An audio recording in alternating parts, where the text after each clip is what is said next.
Ambassador Brahimi, thanks for joining me on UpFront. You said when you resigned in 2014 as the Special Envoy to Syria that if the violence continued, by 2015, Syria would be a failed state. It's now 2016. How would you describe Syria today? I think that it is probably not a failed state, but certainly not a functioning state. Do you think the partial ceasefire, the partial truce that came into force late last month, which has led to a 90% fall in the average number of civilian deaths a day, apparently, can that ceasefire hold? Do you think it's sustainable? It is holding until now. I think it should not only hold, but expand. And they are preparing for negotiations. I hope that these negotiations do start. Your predecessor as UN Special Envoy to Syria, Kofi Annan, quit in 2012 and blamed both sides, mainly the Syrian government, but both sides, for his inability to get a peace deal at Geneva. Is that your view too, that the Syrian government and the opposition are both to blame for the situation in the country today? To put it even more bluntly than Kofi did, I think there were no good guys in the Syrian tragedy. And also, I think I would also put a lot of blame on the outside forces, the governments, and others who were supporting one side or the other. None of these countries had the interests of the Syrian people as the first priority. The interests of the Syrian people were at best in the second place.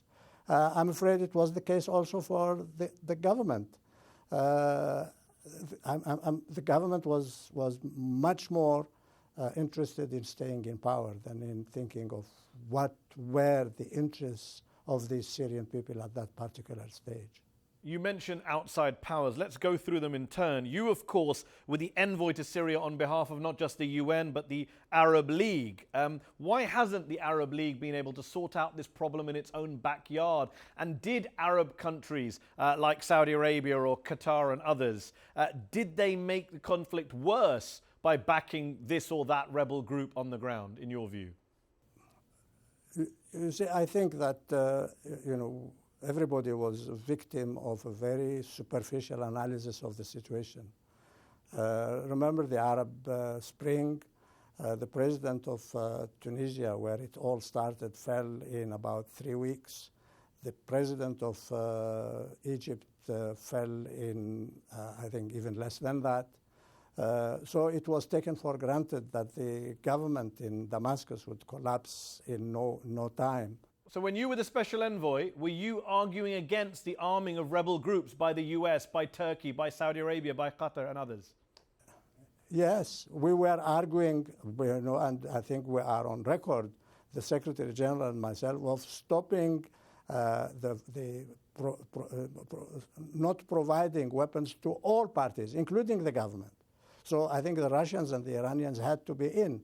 The Russians and the Iranians were always saying, no, we are dealing with the legal government, the state of Syria. So stop the weapons to the other side, but not to this one. And yet, as you say, the Russians and the Iranians on the government side were fully on board in terms of arming. Now we're seeing the Russians also bombing, Iranians on the ground. When it comes to Iran, sure, how do you get through to the Iranians? You had dealings directly with them when you were the Special Envoy.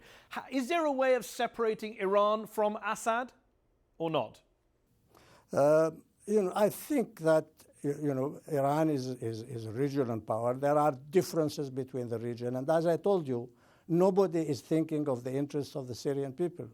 They are thinking of their bickering between them, Iran, Saudi Arabia, Turkey, others.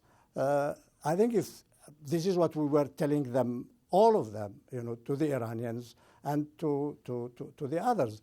Let's think of the interest of the Syrian people. What is it that the Syrian people need? And you will see that your interest will be served very well if the interest of the Syrian people is really put in front. Yeah. It sounds like you think the quote-unquote Muslim world basically let down Syria, betrayed Syria. Yeah, I've said that publicly. Not only the Muslim world, the entire world. I mean, what did the Americans do? What did the French do? What did the British do? Nobody helped the Syrians. People kept repeating, the same slogans. On the one hand, Bashar must go. On the other hand, everybody is a terrorist. So, everybody is to blame. What about this recent report not long ago? There was a news report about the former Finnish president having reached out to the Russians and claiming that the Russians in 2012 were willing to do a deal and have Assad leave office.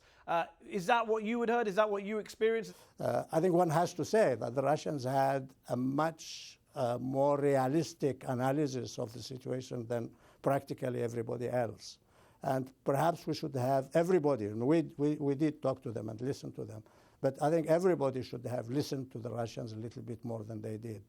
Was it a missed opportunity? They knew what the situation was. Was it a missed opportunity to end the war in 2012? There was a possibility if everybody really, had a more sophisticated analysis, better understanding of what was happening in Syria. Yes, it could have been solved in 2012. How would you describe President Assad? You dealt with him directly for almost 2 years. You sat with him, you looked into his eyes. Is he an evil man? People say he's the new Hitler, the new Saddam, the new Stalin. Look, 250,000 people dead in your country. You must bear and accept that you have some responsibility in what has happened, even if you haven't killed them, everyone, yourself, or your own security forces. And there is no doubt that the number one man must bear number one responsibility for what has happened. Can he now? I think that his people expect him now to really do the right thing by them. He is going to be part of the solution. But being part of the solution doesn't mean that he's going to govern another 40 years. And ISIL. How would you defeat ISIL, which has distracted the world's attention away from Assad's brutality? Can you fight Assad and ISIL at the same time, or do you have to prioritize one fight over the other? Yeah. No, I think you have got, there again, you have got to understand what is ISIL. It hasn't come from the planet of Mars. ISIL is an Iraqi organization, first and foremost. It has very few Syrians, even in Syria, are in the ranks of ISIL. It's an Iraqi organization that has flourished on the back of the marginalizations of the Sunnis in Iraq.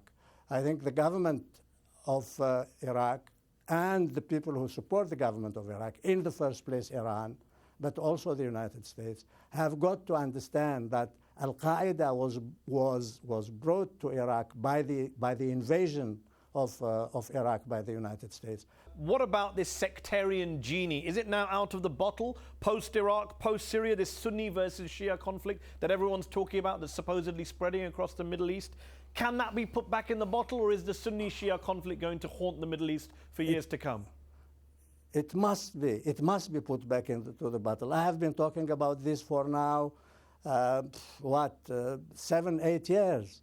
And I told Sistani when I saw him, Ayatollah Sistani, when I saw him in Iraq in 2004, unless, if this Shia Sunni confrontation comes into Iraq, where is it going to stop?